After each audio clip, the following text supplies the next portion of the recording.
Hey guys, Tony DeNaro here. Welcome back to the channel. We have a problem.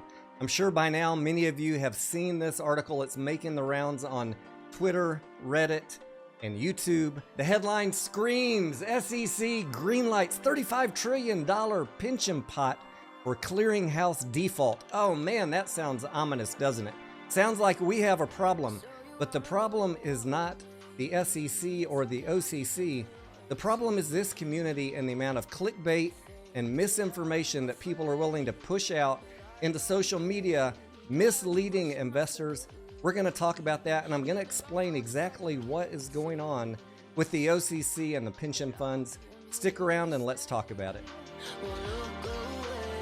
I want to be clear and I want to be fair. If you are an experienced investor who tunes into social media strictly for entertainment, and you can easily discern between clickbait and real information, this video is probably not going to be for you.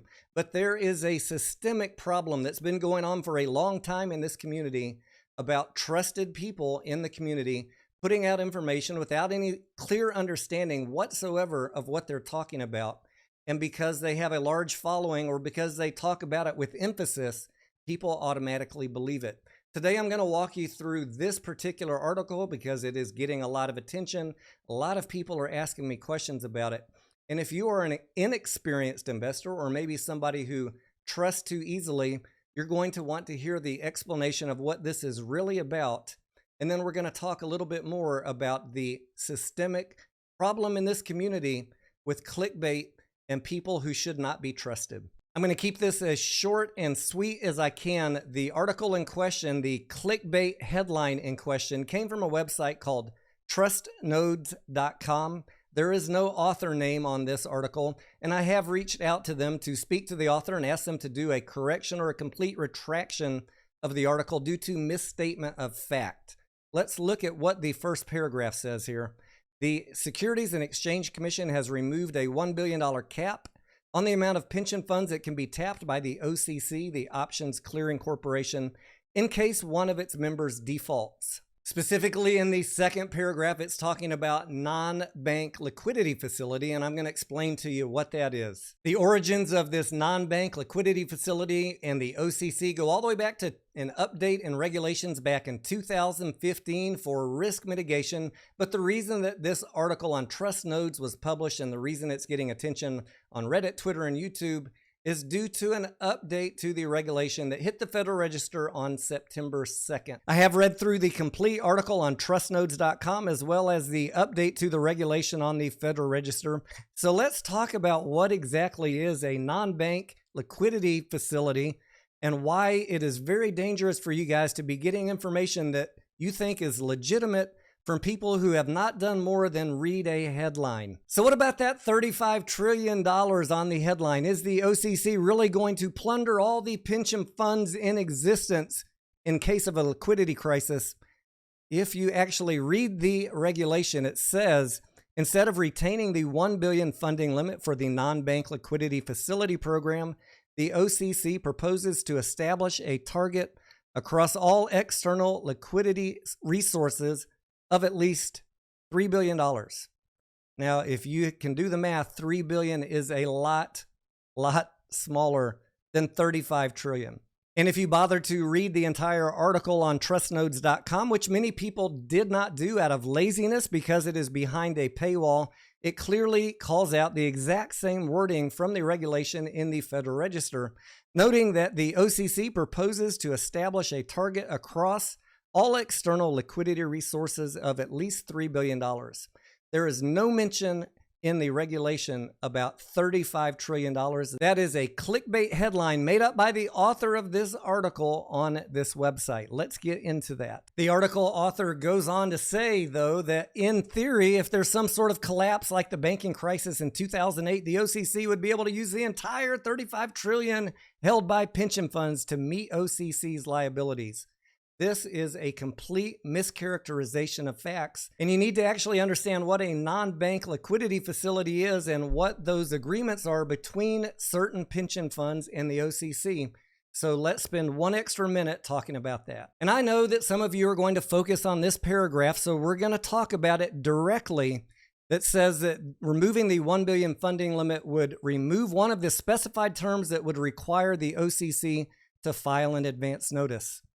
Let's get into those details also. The OCC is actually required by SEC regulations to maintain enough liquidity to cover the default of its two largest member participants in case of extreme but plausible market conditions. They do this through several different buckets, including total initial margin deposits, the clearing fund or the guarantee fund deposits, and the OCC's capital contribution. But they do also have bank and non-bank liquidity facilities to tap into additional liquidity when needed.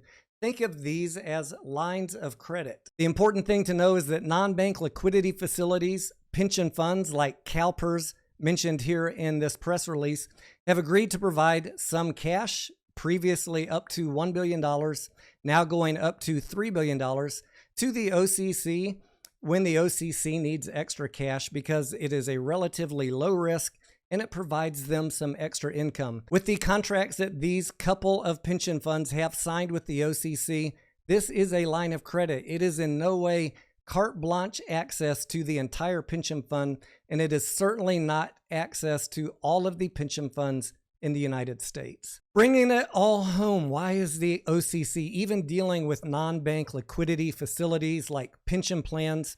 Prior to 2015, their extra liquidity came from banks, and as we all know, from time to time, banks have liquidity issues of their own.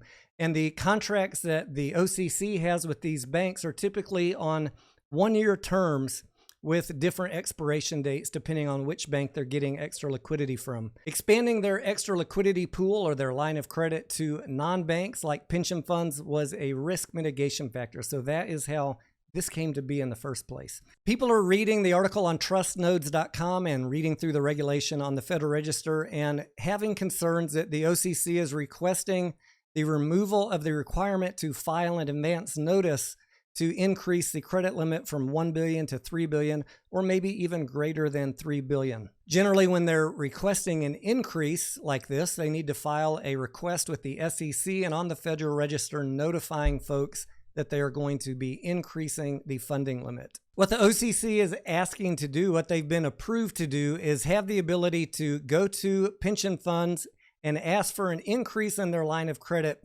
above $1 billion, maybe even above $3 billion, if the pension fund agrees to provide that extra liquidity. This, again, is not a carte blanche to raid a pension fund or every pension fund in the United States. These are agreements between the OCC and the pension funds, and they have contracts regarding those agreements. When this rule was proposed, there were a lot of comments submitted to the SEC, people worried about their pension plans and their retirement funds, and maybe rightly so. What many people don't realize is that the terms of these credit facilities require the OCC to provide eligible securities like treasuries, subject to haircuts negotiated by the OCC and the pension funds to address the potential credit risk to the OCC counterparties or the pension funds. All of this information is available in the regulation and in the OCC's rules and documents that it has on its website. This is not difficult information to find, although it is not information that is well understood by everybody. For the people on YouTube and Reddit and Twitter that are rushing out videos and tweets based on a headline from an anonymous source, I would encourage you to read fully through the regulation and make sure you understand what you're talking about before we get folks all worried about $35 trillion in pension funds at risk, because that is what is being put out on YouTube and Twitter. And if you are worried about the OCC's request to remove the requirement to file advance notice, hopefully I've also covered that concern to your satisfaction as well. Bottom line, these are contracts for a certain amount of money between pension plans or non-bank liquidity facilities and the OCC. It is not carte blanche access to the entire pension fund, and certainly not access to $35 trillion worth of all the pension plans in the United States. Now, I know there's not a lot of catalysts going on in a bear market and people are starving for content. Taking an article from an anonymous source with a clickbait headline and then immediately putting it out on tweets, Reddit posts, and videos is doing your fellow human a disservice. I am not calling anyone out or singling anyone out. There's no one mentioned in this video. I never tag people in my tweets. There is literally hundreds of people on Twitter, Reddit, and YouTube that have ran with this clickbait headline from this anonymous website. I stick to due diligence. Some call it debunking, some call it FUD busting. I call it presenting the facts because that is what you guys deserve as viewers of this channel, and I will continue to provide that to you. I am Tony Denaro. I want to thank you for watching. Don't forget to hit the like button on the way out, and I will see you on the next video. So you wanna go to war with me? You're talking like you think you're royalty.